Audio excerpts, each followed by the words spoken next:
As I say, this is the second in our series, and we'll take a break next month, December, for the holidays, and then resume in January. I'll talk about that a little bit later. One of the things that we are most delighted with is the fact that Friendship Village continues to be a sponsor of these lunch talks. That has enabled us to actually provide some honoraria for our speakers that we weren't able to do before.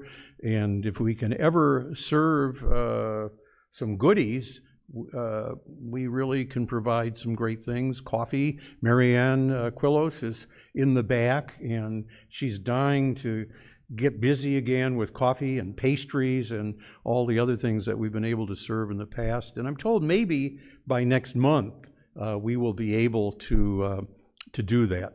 So in the meantime, we apologize because of current conditions that we just can't do it. Everybody had their shots and boosters?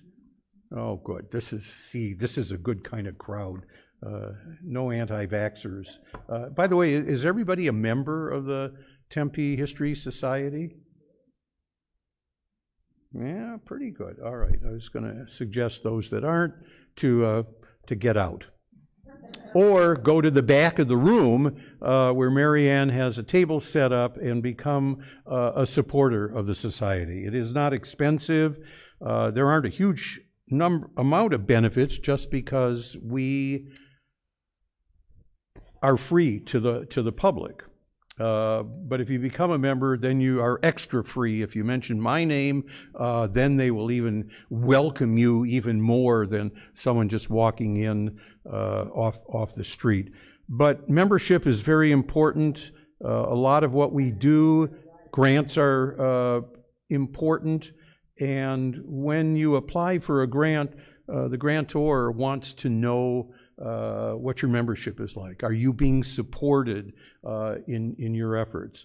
And the society has been able to accomplish an awful lot over the years in providing additional monies for the museum. The city's city's very good at funding staff and the infrastructure of the museum, but often there are needs for exhibits and special materials, education, things of that sort, and then the museum looks to the society to be able to help fund that. And your membership, it goes a long way towards that support. So I mentioned Friendship Village, and they have been a sponsor now for almost 5 years, I think, and we are most grateful for that. And because of some conflicts, Mark Young, who is the director of marketing over at Friendship Village, isn't able to be here today in person, but we do have a special message from Mark. And so, see, I'm holding on because Dan.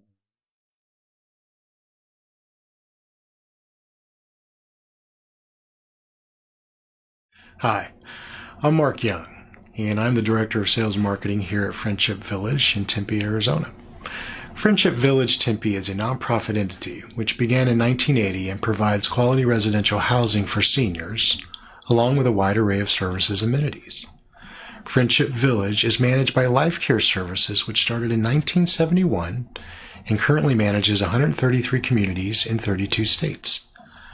Life Care Services manages 33,600 beds and employs more than 23,400 staff.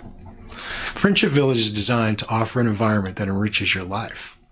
The village's objective is to offer a lifestyle with services and programs based on your interests that will complement or augment your current lifestyle and well-being. The village's design allows for creativity and healthy lifestyle activities in a comfortable environment. As a life care community, the village offers residents a wide array of amenities and services, including the availability of on-site assisted living, memory care, healthcare center, a nurse practitioner clinic, and long-term care if needed. To learn more about Friendship Village, please visit us at friendshipvillageaz.com or call 480-831-5000. Friendship Village is proud to be a sponsor of the Tempe Historical Society and look forward to today's lunch talk. Thank you.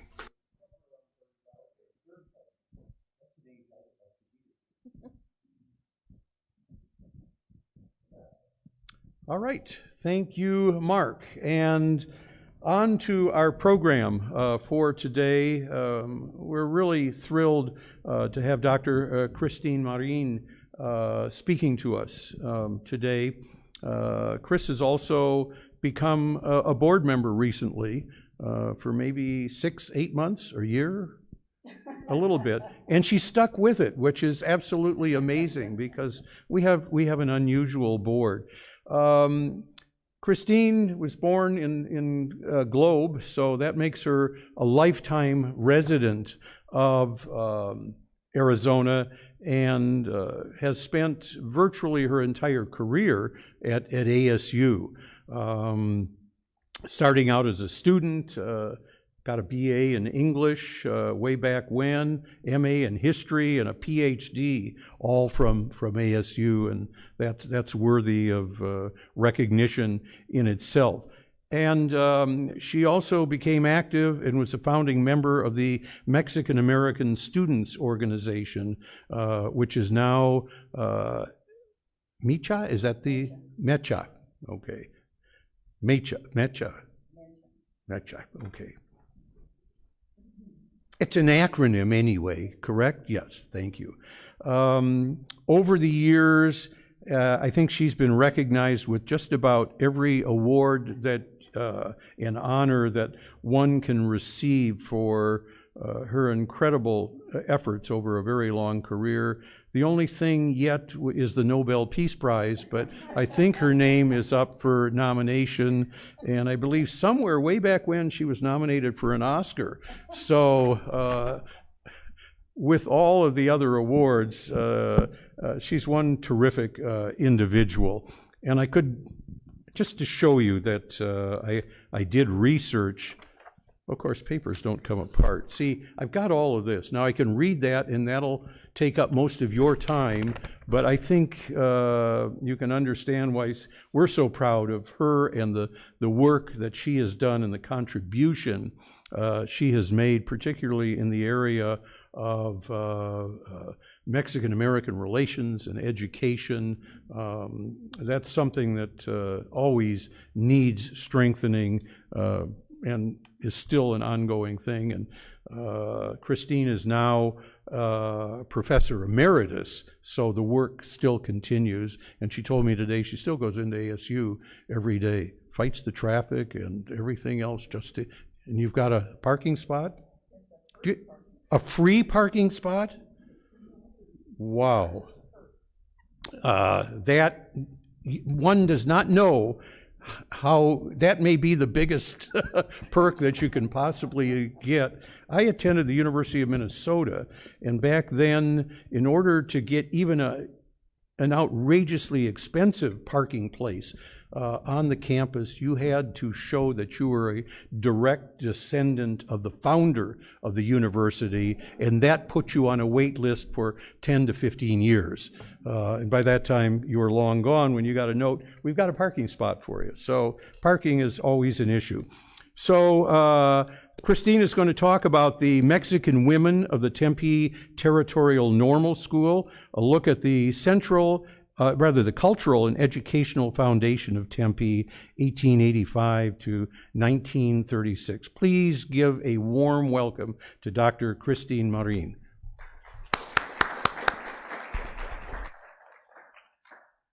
Thank you. Thank you. Gracia Liliana Fernandez. Gracia Liliana Fernandez, I'm talking about her. There's a Mexican problem, teacher said. There's a Mexican problem, politicians said. There's a Mexican problem, and we don't know what to do about it. It's growing. It's a serious, serious problem. We're never going to get statehood if we have these Mexicans hanging around causing problems. They will become voters. They will not vote for statehood. They will not Americanize.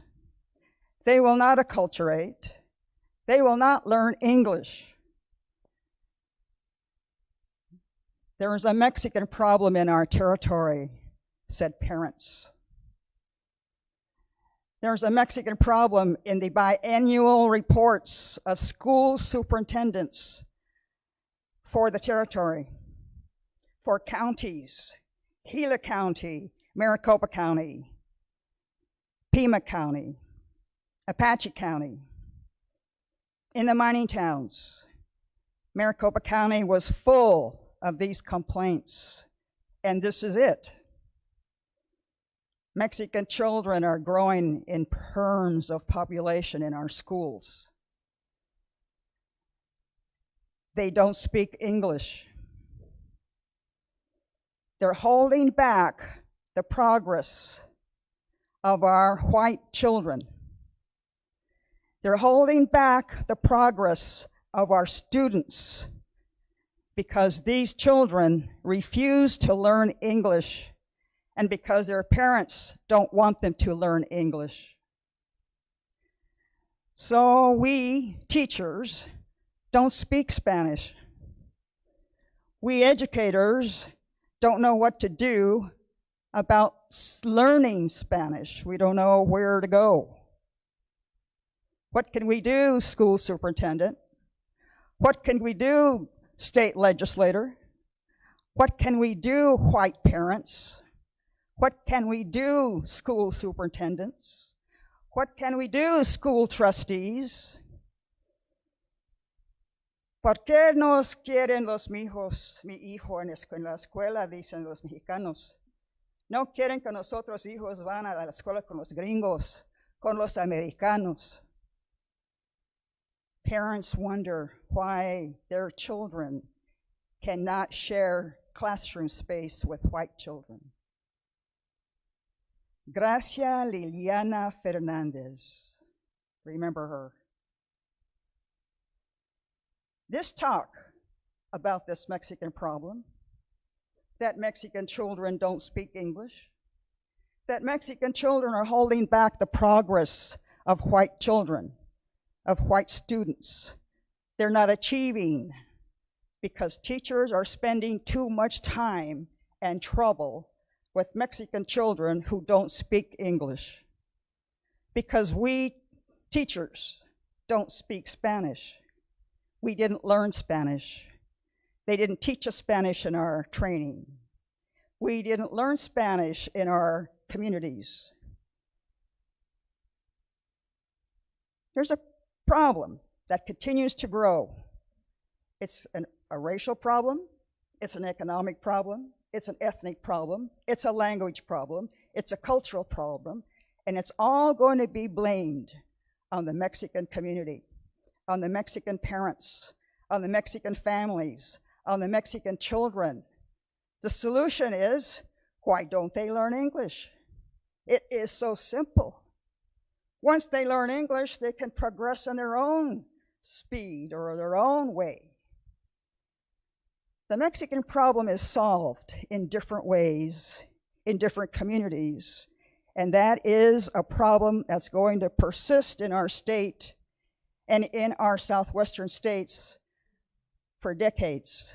School segregation of Mexican children, which will be a policy, which will be a practice. Because it's not lawful, it's going to be a common solution. Separate Mexican children from white children and send them to their own school, or put them in their own classrooms, or make it easier for them to learn English when they're by themselves together. Mexican schools become popular in communities. The Brilliant Plaza Elementary School in Miami, Arizona. The Noscar Hill Elementary School in Globe, Arizona. There are Mexican schools escuelas para los mexicanos in Phoenix, in Tucson, in the mining towns, in Mesa, in Tempe. In Tempe, there was one elementary school for all children as early as the 1890s. That was the 8th Street School, right here on the corner of 8th Street and University, 8th Street School. All elementary school children went to school there. Until about 1909, 1910, around there, 10th Street School was built. Tempe trustees decided to send the white children to 10th Street School and leave 8th Street School for the Mexican children. And this was a practice. This was supposed to solve the problem, the Mexican problem, the English problem, the Spanish language problem. In public schools, this was a common practice, sending Mexican children to their own separate schools to learn English. But there was a larger problem. There were not enough teachers who spoke Spanish, who knew Spanish, to be able to work with these Spanish-speaking children to help them learn English. You may be familiar with the Romo case of 1925 in Tempe, the school segregation case that was filed by Adolfo Babe Romo on behalf of Mexican families of Tempe and Guadalupe, because by 1925, remember now, 8th Street School became a separate Mexican school as early as 1912, perhaps 1914. But by 1925, Adolfo Romo and Mexican parents, Yaqui parents, Mexican-American parents, joined Adolfo Babe Romo in a suit against Tempe Elementary School District Number 3, the school trustees of Tempe, because now 10th Street School was for white children. 8th Street School remained for Mexican children. By 1925, Adolfo Babe Romo filed a suit on behalf of Mexican parents and families and his own children, because he wanted his children to go to the 10th Street School, the white school.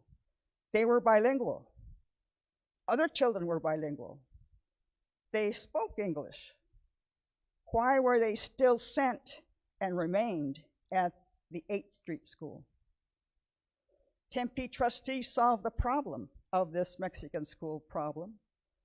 They approved in 1925 and approved this decision to give 8th Street School to Tempe Normal as a training school for teachers to work with these Mexican children to help them learn English. This was in 1925, the Romo case. Let's go back a little earlier, because I want you to know about Gracia Liliana Fernandez. Graduate of the University of Maine, 1892. She was born in Dexter, Maine, and also raised in Sangerville, Maine. Graduate of the University of Maine, 1892. She was bilingual. She spoke Spanish and English. She was an English teacher after she graduated in 1892 in the Dexter-Sangerville area. Her father was Spanish from Spain. He immigrated with his family to Maine. He married a young woman who was a mill worker in the factory of making wool in that area of Sangerville and Dexter.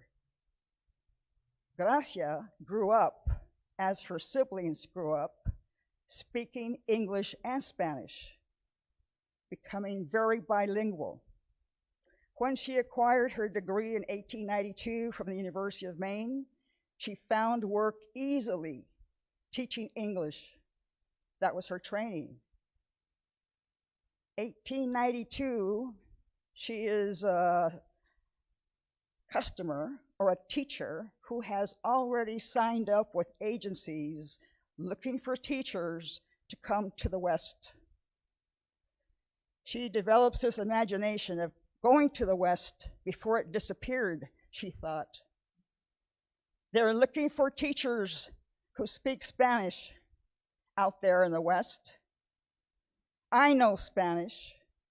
I can be a teacher of Spanish in the West. Where am I needed?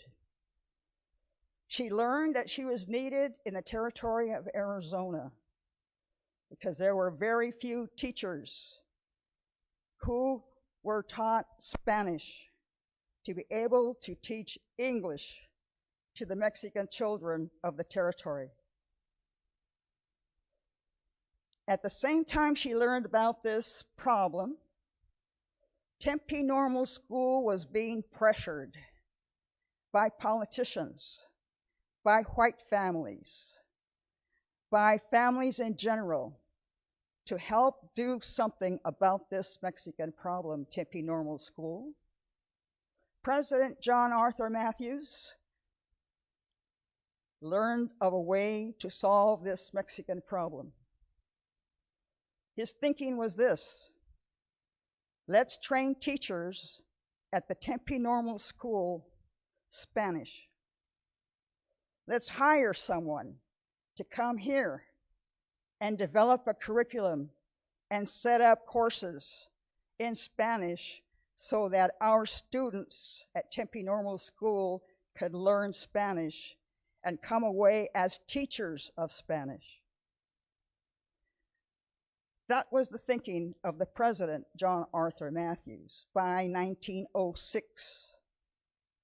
By 1906, the Flagstaff Normal School was already hiring teachers to teach Spanish to its normal school students in Flagstaff.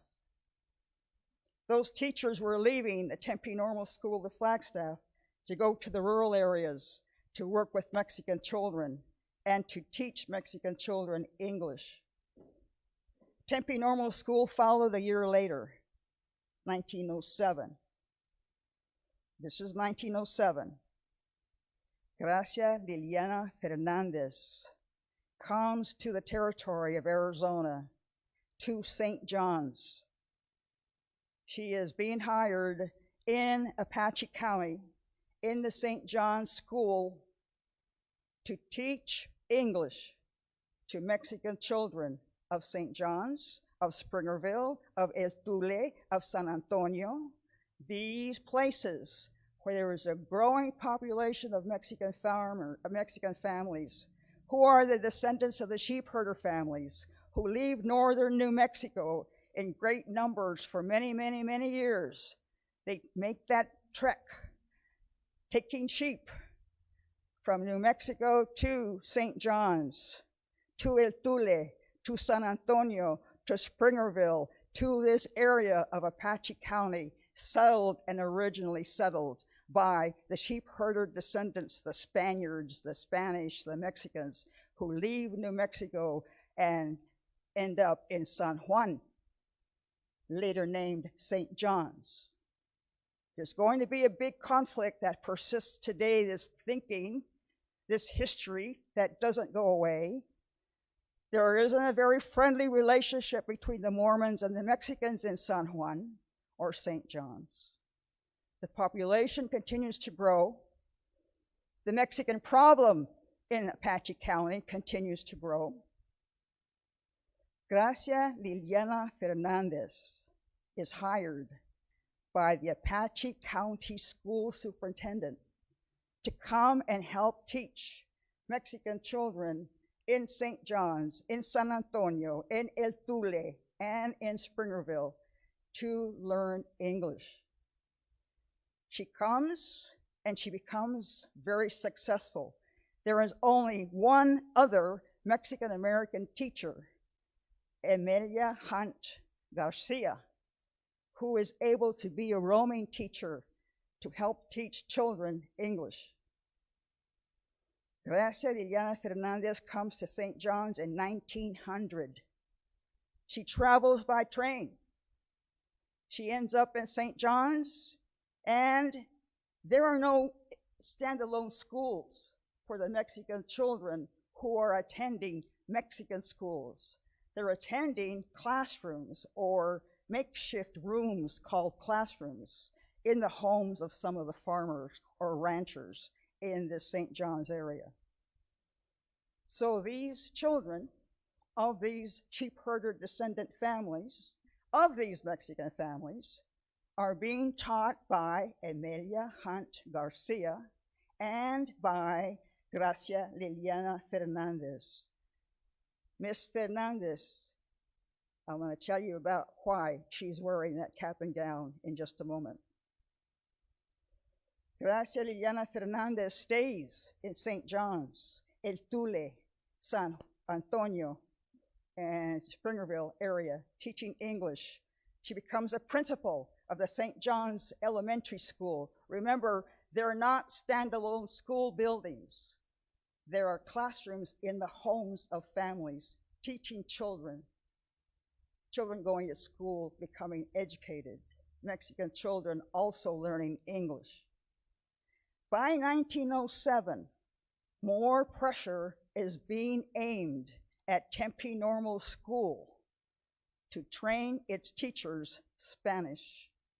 John Arthur Matthews hires Gracia Liliana Fernandez, brings her from St. John's to the Tempe Normal School by 1907. She becomes the first professor of Spanish at Tempe Normal School. He also assigns her an additional responsibility and duty. She becomes the first Hispana librarian of the Tempe Normal School Library. She has dual responsibilities now. She has dual wages now. She's making more money than men who are not as proficient as she, as trained as she, but the attitude in her day and in our territory and perhaps elsewhere, men as teachers made more money than women as teachers, regardless of race or ethnicity. That was just the practice and the thought. Tempe was full of teachers, male teachers, earning more money than women who were trained at Tempe Normal, coming away with 2-year diplomas. Gracia Liliana Fernandez comes in 1907, the first professor of Spanish. She develops a curriculum. She now is able to teach Spanish to the women or to the students of Tempe Normal School who enroll in her classes, Spanish 101, 102, 201, 202, elementary Spanish, intermediate Spanish, and advanced Spanish. Gracia Liliana Fernandez is here in her cap and gown in 1907 as the first professor of Spanish at Tempe Normal School. This photograph is taken from the Tempe Normal School yearbook called El Picadillo. Tempe Normal School decided to name their yearbook El Picadillo. If you know your Spanish, you know that picadillo refers to a cuisine, a Mexican dish, Mexican food. El Picadillo, a spicy dish of meat, onions, celery, like a stew. El Picadillo is the name of the yearbook. 1907, Gracia Liliana Fernandez is the only faculty member in that yearbook wearing a cap and gown. Here she is. One thing that you know about Gracia Liliana Fernandez, not only is she proficient and as a bilingual teacher, but as a librarian. She becomes the first librarian for the Tempe Normal School with a very good book budget to order materials in English and Spanish, bilingual materials that she will use in her classrooms to teach Spanish to the students who enroll in her classes. Dictionaries, novels, newspapers, journals, magazines, books, all kinds of reading materials that will benefit the students who enroll in her classes, but more importantly, are now books available in the normal school library for anyone to use, for anyone to check out, including the citizens and the residents of Tempe. We know that there are many families, many residents who do use the facilities of Tempe Normal School. Gracia Liliana Fernandez does so well. She stays until 1914. She is a well-spoken woman. She travels. She delivers papers at the teachers' institutes that are required for teachers throughout the territory to attend. It's like teacher conferences. You deliver papers there. You meet superintendents there. You meet your colleagues there. You meet other teachers there. The growing need continues for Tempe Normal School to teach its students Spanish. So school enrollment grows, Tempe Normal School. But that attitude among politicians who control funding is still there. That attitude that says our territory is an English-only speaking territory. Spanish is not being spoken in our public schools. Spanish is not even being taught in our public schools yet. But the growing population at Tempe Normal is demanding teachers at Tempe Normal School who graduate with their diplomas, with their skills now as teachers of Spanish, writing, reading, comprehension, speaking, are doing very, very well, working with children throughout the territory. Tucson, Globe, Miami, Superior, mining towns. We have the children who are now becoming students, the children of San Pablo, Mexican town of Tempe. If you know anything about Tempe history, you know about the Mexican community, sometimes called Greaserville, sometimes called Mexican town. White people don't go there during the day, but white men go there during the night. San Pablo, right at the bottom of Tempe Butte. You know that Catholic church on the corner of, right there on College and University? That Catholic church, Immaculate Heart, St. Mary's, before there was a chapel at the bottom of Tempe Butte. Now that church was built, that adobe church was built by the master craftsmen, the adobe makers of San Pablo, built that Catholic church for the community. Years later, priests would come and serve the Catholics of Tempe. Years later, Our Lady of Mount Carmel would be built, but if you know anything about Mexican-American history of Tempe, that was built with white Catholic money because white Catholics were complaining to the priests that the Mexicans smelled bad and they didn't want to sit next to them at church. Or whenever they went to take communion, their purses would be gone when they came back to the pews. Or things like that would occur. Too many Mexicans in church. So Mexicans sat on one side, Anglos sat on the other. Until there was money for the new Catholic Church, for white Catholics to go to leave this church on the corner of Apache University and College for the Mexican Catholics.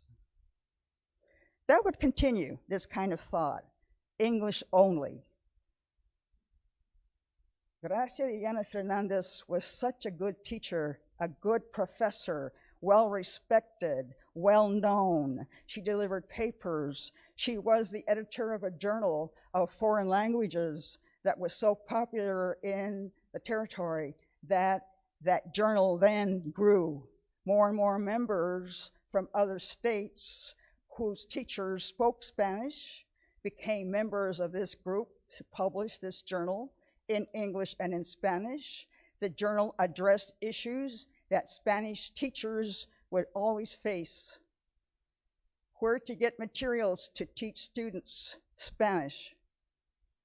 Where to convince and how to convince families that it would be okay for your children to come to Tempe Normal School as graduates of Tempe Normal School and come away with a diploma that qualified them to be able to teach English to Mexican children no matter where they taught. And their pay would be very good, but it would be something negotiable. But this persistence, this attitude, this thinking that Spanish is not a legitimate language, that Spanish was a foreign language, the territory did not belong to foreigners, that Mexicans did not want to become Americanized, but Gracia Liliana Fernandez, with her bilingual skills, with her ability to teach students Spanish and to come away with certificates that qualified them to teach English and Spanish, wherever they were, this thinking persisted. It still persists sometimes, the stereotype. Mexicans don't want to become acculturalized. Illegals don't want to learn English. Mexicans this, Mexicans that. You may not be a Spanish speaker. You may not be of Mexican heritage or descent. You may not be aware of that kind of language that continues. You're not in those social circles that you hear that. You are not of members of families who tell you stories. Those stereotypes continue. They are there. Sometimes they throw you in the face. Are we still hearing that stereotype? Gosh, I heard that years ago. We're still hearing that? Yes, we are. Spanish, Gracia Liliana Fernandez legitimized the Spanish language as a professor of Spanish at Tempe Normal from 1906, 1907 to 1912, 1913, when she returned to Maine to teach English and Spanish in a region in New York. She taught Spanish in New York. She taught Spanish in Illinois. She taught Spanish in Connecticut. She taught Spanish in Puerto Rico, or English in Puerto Rico. She traveled extensively. She was so well known for her bilingual skills because of the work that she did that began at Tempe Normal School when she was the first professor to teach Spanish there. Gracia Liliana Fernandez. One thing that she had in her favor that captivated everyone, because she did not fit the stereotype of someone Mexican, she was not dark. She was light-skinned, colored. Skin color is another factor that others deal with, that people of color deal with. We have names for each other. Prieto, dark one, other words, but skin color was a great factor that Gracia Liliana Fernandez knew to take advantage of because she was not dark.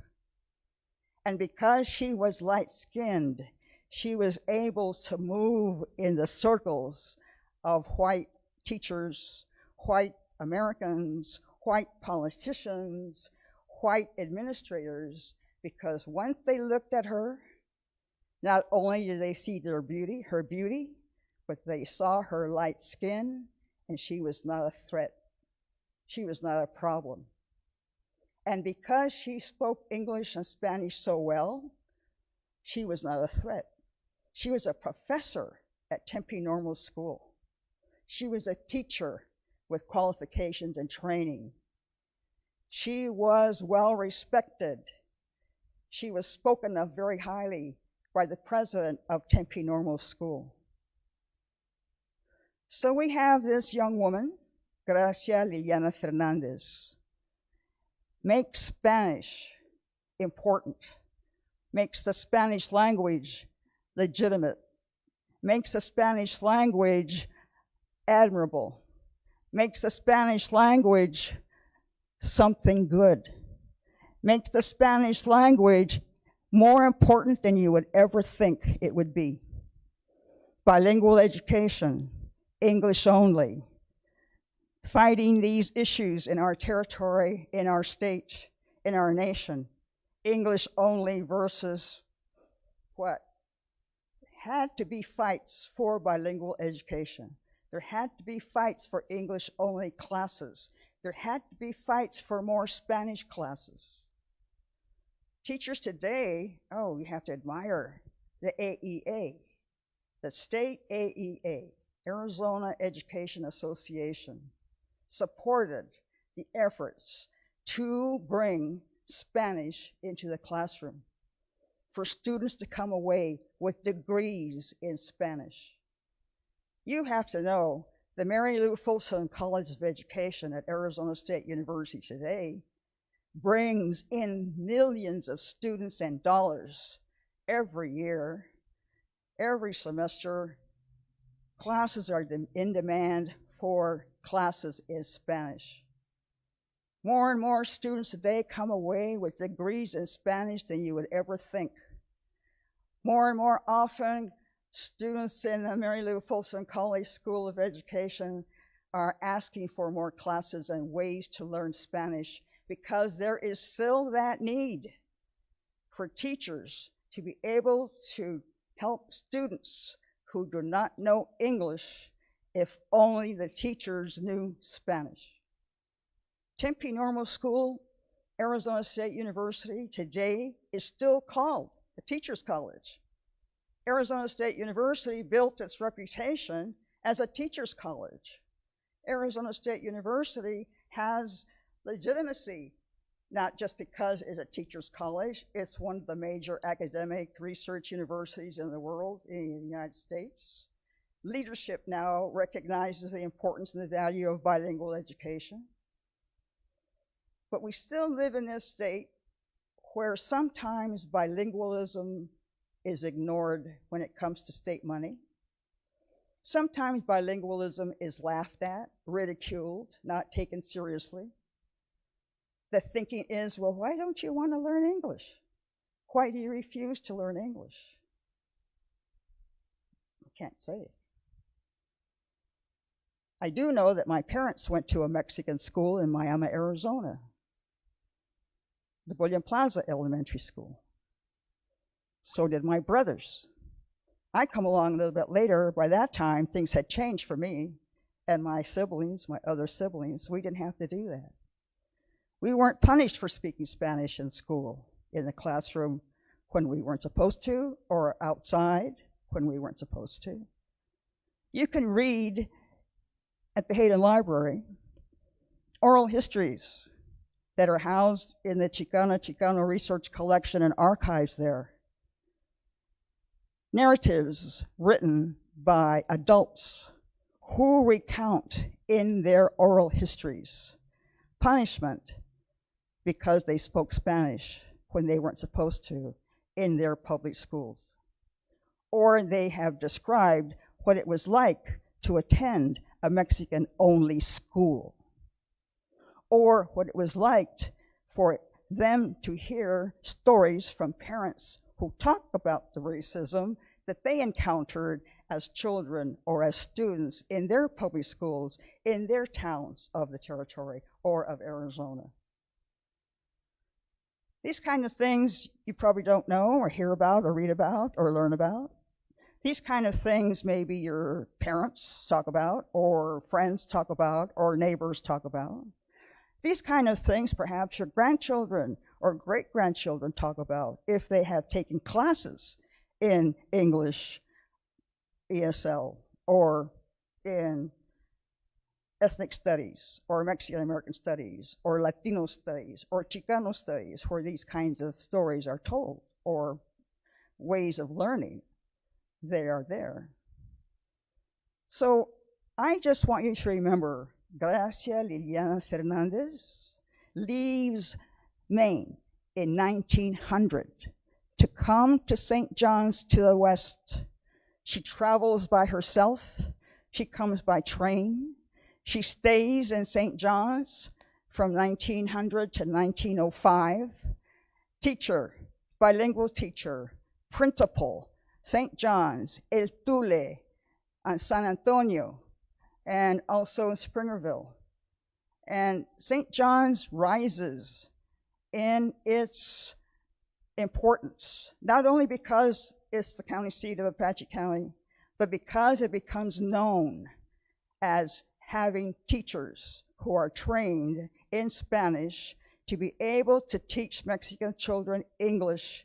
And as a result, the Spanish-speaking population of Apache County grows, makes wonderful contributions to Apache County as politicians, as entrepreneurs, as teachers, as businessmen and merchants, nurses, and so forth, trained in their Apache County public schools because they learn English, and they do very well, and they rise in their legitimacy as bilingual children, bilingual teachers, bilingual educators, bilingual entrepreneurs, bilingual nurses, and so forth. There's always a need for bilingualism.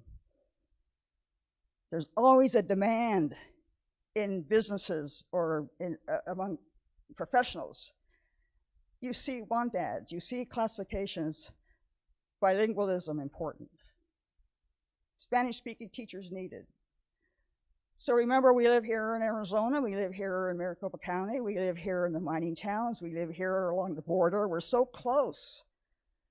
And yet there is still a need for public schools to hire Spanish-speaking teachers who can still work with children who need to learn English from Spanish-speaking teachers who know Spanish, because these children are in great need of being taught by those teachers. Gracia Liliana Fernandez from Maine comes to the West, reinvents herself, reinvents Apache County, reinvents the West in her thinking, brings legitimacy to Tempe Normal School, which becomes so important. Tempe Normal School grows. Tempe Normal School brings in teachers.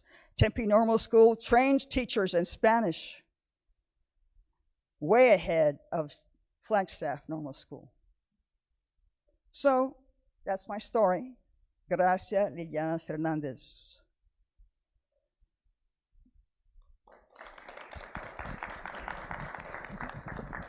Don't go anywhere yet.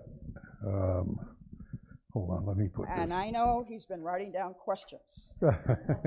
Well, I may have some, but first, anybody here have any questions?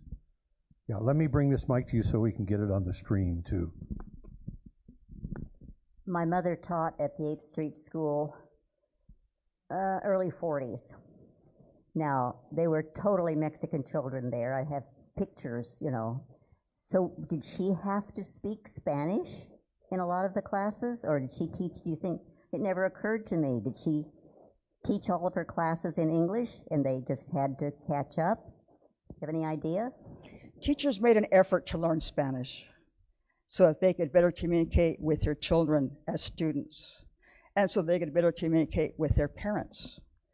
Those teachers weren't required to know Spanish fluently, but they on their own, and with the encouragement through the AEA, if they were members of the Arizona Education Association, the AEA always recommended to its members to learn Spanish if they were going to stay in Arizona and teach in the public schools, because more than likely their children would be Spanish speakers and would not know English. But if you, teacher, wanted to take the time to learn Spanish, it would be to your benefit to do that. You would not get extra pay, but you would find that it would be much easier, because now you would be able to work with the students, communicate better, and they would do better with you. But you, at the same time, would learn Spanish. And that would be something that would be to your advantage as well. But no, teachers weren't required to learn Spanish in order to teach in the public schools with Mexican children. It was something that they did on their own. Well, my mother grew up in Douglas, and when Douglas, oh, see, she would already know Spanish, right along the border. Yeah. One of the benefits of growing up along the border was bilingualism. Yeah. Yes, Lon. Dr. Marin, I'm a proud father of a daughter who graduated from ASU Fulton School in 2000, and she's in her 22nd year of teaching. My question, three questions. How long did Mrs. Fernandez live? When did she pass away? Was she ever married? And why did she hop around so many places and work? Gracia Liliana Fernandez was an adventurer. Her language made her want to learn more about what she could do with her language, with her bilingualism. And because there was a demand, she was able to travel. She was able to have benefactors who helped her travel. She was able to have colleagues to help her find jobs. She was able to have administrators back in Maine at the university who knew other university professors or administrators who helped her find work. She always wanted to be a teacher. She always wanted to be a Spanish teacher. She always looked for ways to be a Spanish teacher because she knew her language. So in Puerto Rico, she taught English. In Latin America, she taught English. But she was always using her Spanish language. She did marry, late in her years, another high school Spanish teacher. She had no children. She died at the age of 75 in 1956, something around there. She led a long life. She had siblings, but they died before she did. Her mother died. She was helping to take care of her mother when her mother passed away. Her father was a farmer in Sangerville, but he insisted that she know Spanish better than he, even though he was a Spanish speaker from Spain. There was something that I found very interesting that I was not able to really, I understood, but it wasn't written so that I could document this, but the kind of Spanish that Liliana Gracia Fernandez learned and spoke at home was Castilian Spanish.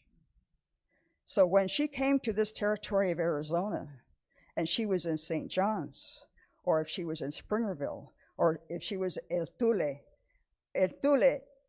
L-E-L, Tule, T-U-L-E, which was a little community near St. John's. There was another community near El Tule called San Antonio. There was another little community near St. John's called Concho. You probably will recognize Concho and St. John's more than you recognize El Tule and San Antonio, but it's still in Apache County in that northern region. Gracia taught in all of those towns, in all of those Mexican schools, English to the Mexican children. So she was proud of being a bilingual teacher, and she used her language to benefit children, which is what she always wanted to do as a teacher, to help students learn English, because she was also a very good English teacher. She died in Puerto Rico.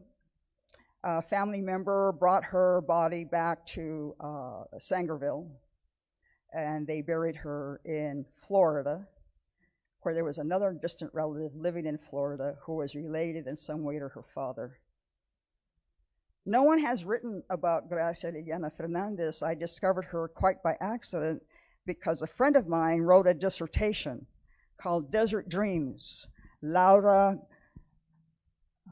friend Laura Munoz, graduate of ASU 2006, who is now Professor Laura Munoz at the University of Nebraska. Her dissertation was on the education of Mexican children in the Territorial of Arizona. And she just happened to mention in a paragraph Gracia Liliana Fernandez being at St. John's, having been a teacher, a professor, the first professor of Spanish at Tempe Normal. And that captured my imagination. I wanted to learn more, so I did my research on her. I have presented a paper at the Arizona Historical Conference just a couple months ago on Gracia. I'm going to be writing an article for the Journal of Arizona History about her. I have been in touch with the Dexter, Maine Facebook group. The Dexter, Maine Facebook group has been telling me all kinds of things about her family there in Dexter and in Sangerville. I would never have found photographs of Miss Fernandez if it had not been for that dissertation that my friend wrote. I have only found 2 photographs of Gracia Liliana Fernandez, and this is one of them. But I'm going to be writing about her. I talk about her often. I have questions that still intrigue me about her life. For example, why was she in Puerto Rico? Yes, she was taken with other teachers who spoke English to teach English to Puerto Ricans in schools, but I have not been able to find Spanish-speaking materials in Mexico or in Puerto Rico that tell me what kind of a teacher she was there. But I'm still searching. I have ways, you know, archivists like me know how to find materials. My friend here, Jenny Sylvester, my colleague at the Hayden Library, has been great in other times helping me find materials in her way, but I am still a library user. I am still a Hayden Library user. I still do research. I'm still wondering about Gracia. I'm still researching her life, her career, everything about her. She had no children. She was a widow when she died, but she was also a very proud teacher of Spanish. Yes. Yes. Wait, hold on. Mr. Rogers. Mr. Rogers. Have a wonderful day in the neighborhood. You mentioned that she spoke Castilian Spanish. Oh, yes, let me finish my thought. Yes, thank She you. spoke Castilian Spanish, which made it difficult for her to speak Spanish with the Mexican Hispanic families in St. John's, Apache County, because they did not speak Castilian Spanish. We don't speak Castilian Spanish. The dialect is so different, and the dialect is different every time somebody invents a word or has a phrase or says something or you read something. Castilian Spanish, as spoken by the Spanish teachers at ASU. You can see we're joking about it, but it's a reality. And she learned that she was going to have difficulties in St. John's or El Tule or San Antonio or wherever she happened to be in Apache County and at Tempe Normal with, good thing that you brought that up, Carter, because her students at Tempe Normal were the students of San Pablo, the children of San Pablo of Tempe. They were also the students who came elsewhere throughout the territory to come to Tempe Normal School and took classes from her in Spanish. They did not speak Castilian Spanish either, but she was very clever and knew what she had to do to be able to speak with parents and families and other educators to help them learn Spanish in a different way, to work with the children who were not speaking Castilian Spanish either. So thank you for reminding me that I had to finish my thought about Castilian Spanish and Gracia Liliana Fernandez.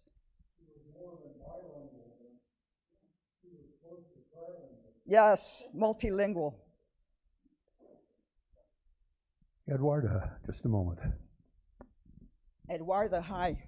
Hi. It was so interesting. I was going to ask you about your growing up. I grew up in Globe. Yeah. But you mentioned your brothers. Going to the Mexican school in Yeah. Globe. But by the And time my parents going to the Mexican school in Miami. But by the time you were younger, right?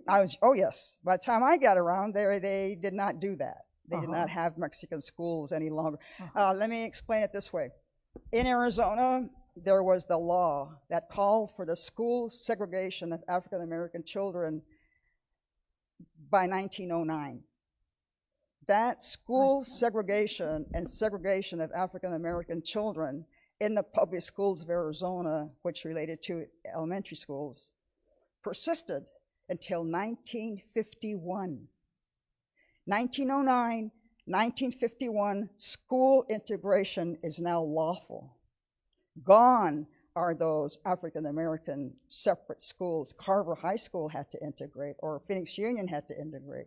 Gone were the black schools in Globe, in Miami, in the mining towns, in Arizona. Gone were those black schools for black children, because now the legislature by 1950-51, 51-52 school year, now there was school integration.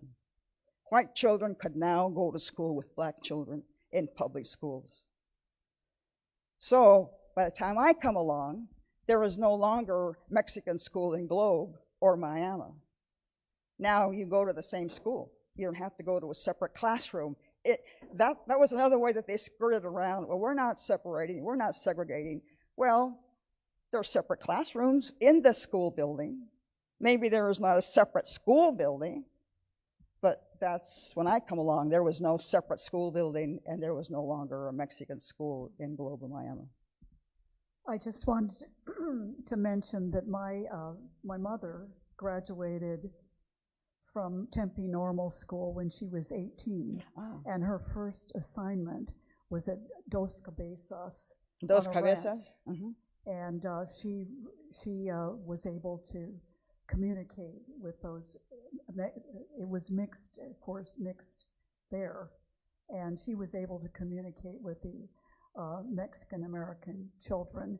And much later, when she taught at Guadalupe, there was still no kindergarten. There were 3 levels of first grade that some children had to spend 3 years. Until they learned English a little bit better. And my mother wrote a thesis,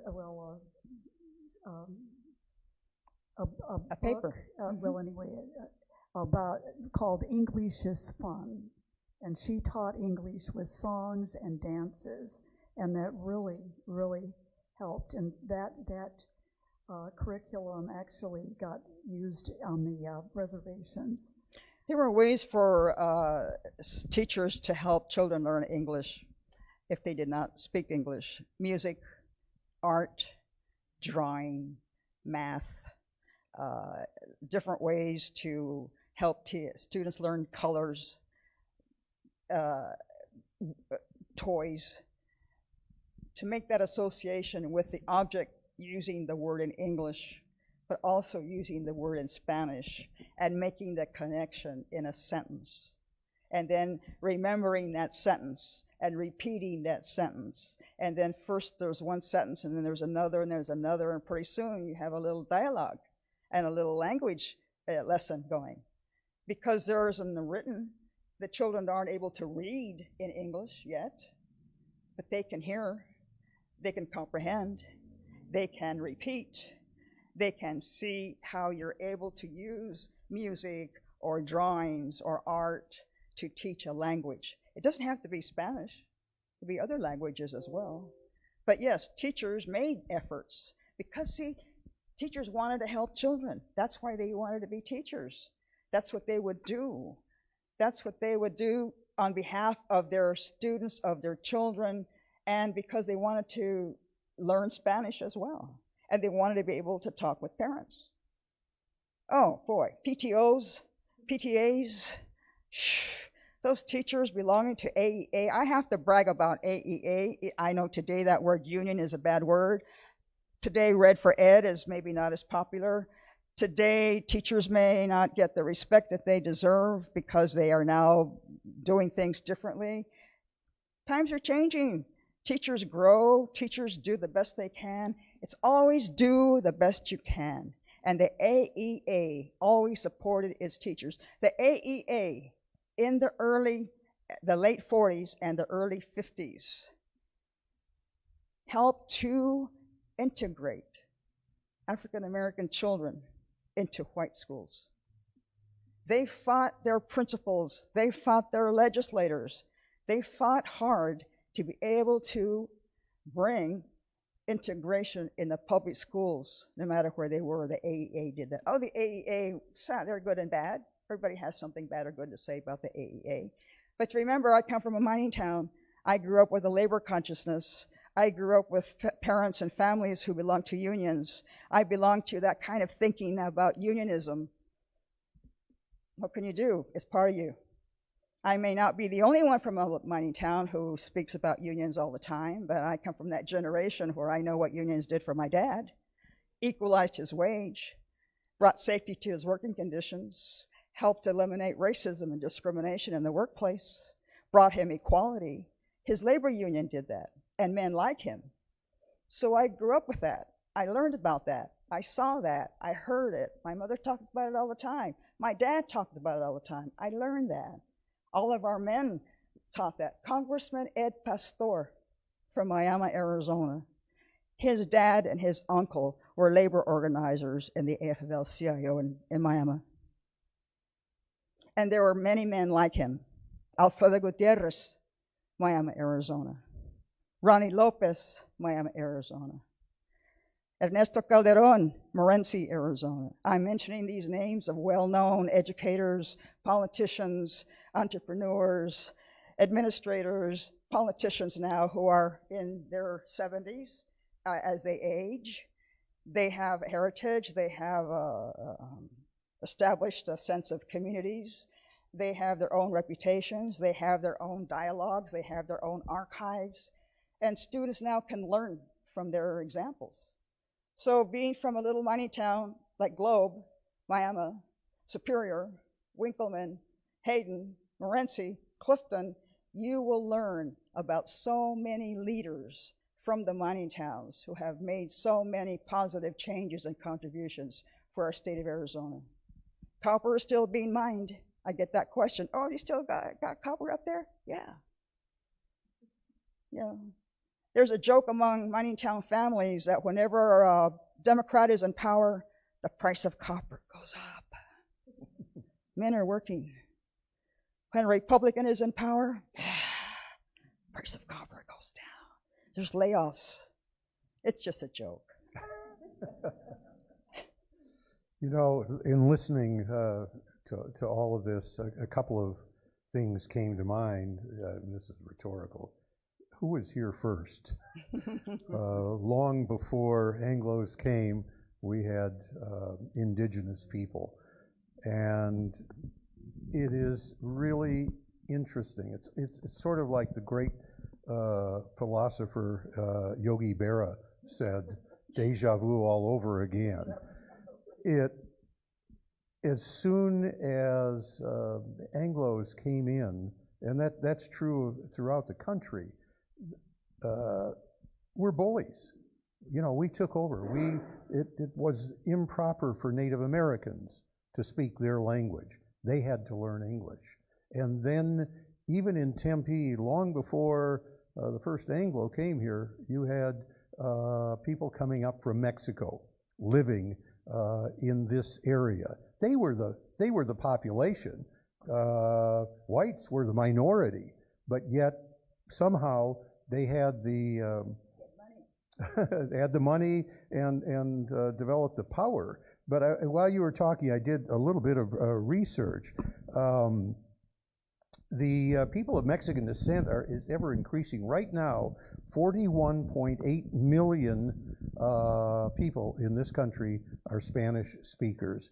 That makes us the second most, Spanish as the second most spoken language in the world. And by 2050, Spanish speakers in the US may become the largest Spanish-speaking country in the entire world. So what were we doing trying to get the Spanish, the Mexican language being translated into English? It makes no sense whatsoever. It's an ever-growing population. And what I've come to realize is that, you know, we're all people in this world, and it's the celebration of our cultural diversity that makes life interesting. Everybody isn't the same, and maybe we need to travel more. Maybe we need to get out into the world and appreciate other cultures. But to think that we're still fighting some of those battles, it's still going on. You know, every so often you hear somebody, no, you can't come into this store because you don't speak English. What does that mean? It's ridiculous. So we appreciate, you spent much of your career trying to build this relationship where there's an appreciation and understanding of the culture. And part of it is the language. There are things that just don't translate well. You need to have some understanding of that language to really appreciate what the culture is all about. Come on back up here for just a second before you. Yeah. I'll take this from you, then we can do this in stereo. Does that work, Dan? I want to thank you for coming out on behalf of the Society. We have a small gift for you here. And I was looking through, it is small. Richard Nearing, of course, everyone I think knows about Dick Nearing, an incredible pen and ink artist. And I was looking through his body of work, which we were able to acquire after he passed away.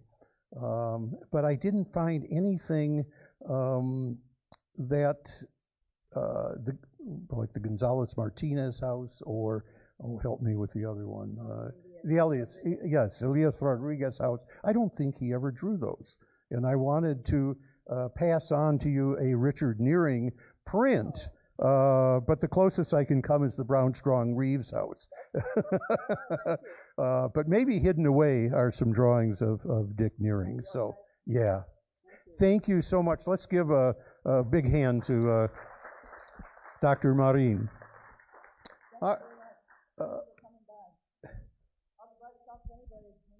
Oh, yes. Afterward, for the folks that are here, yes, Dr. Chris will be around. For you folks who are watching on Facebook, too bad. We will leave you, and that will be it. Let me remind everyone, first, thanks to anyone and everyone that came to the Society's Legend Dinner, and also to the 150 celebration on Sunday in Beach Park. You only reach 150 once, and we did a pretty bang-up job, I think, of celebrating, and we will continue to do that throughout the rest of this year. Just want to remind you that we have no lunch talks in December. We take time off for the holidays. Everybody's pretty busy, but we will resume on the second Wednesday in January. That's the 12th. Dave Pearson will be here, and his title sounds a little bit academic, Urban Biodiversity in the Anthropocene, but it's much more interesting than that. It is the study of birds and the wildlife that's in this area. So I hope that you will join us in person in January. We may not even have to wear masks, and or if not, please join us online. So once again, thank you for those that are in attendance and those of you watching on Facebook. Have a great Thanksgiving, and I hate to say it this early, but Merry Christmas to all of you.